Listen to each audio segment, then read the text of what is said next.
Fikir vermisiniz, son vaxtlar RAM-ların, yaddaş qurğularının qiyməti dəhşət qalxıb.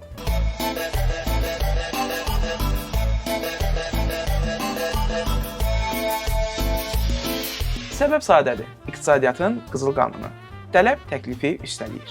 Dünyadakı bütün bu süni intellekt modellərini işlətmək üçün nəhəng yaddaş lazımdır. Zavodlarsa istehsalı çatdıra bilmir. Bəs bu qıtlıqda kim qazanır? Əlbəttə ki, bu yaddaşı istehsal edən nəhənglər. Məsələn, Micron, Samsung, SanDisk. Nəticə, rəqəmlər hər şey deyir. Bu süni intellekt boomunun sayəsində SanDisk 550%, Micron 240% səhm dəyəri qazanır. Bu artım tempi 2026-cı ilin ilk aylarında da sürətlə davam edir. Sadəcə yanvar ayında Micronun səhmləri 47, SanDisk'in səhmləri isə 121% yüksəliş əldə edir. Gəlin bu şansı dəyərləndirək. Mən inanıram ki, AI inkişaf elədikcə bu yaddaş acılığı hələ daha çox davam edəcək. Bir bank investə girir və axtarışa MU yazıram.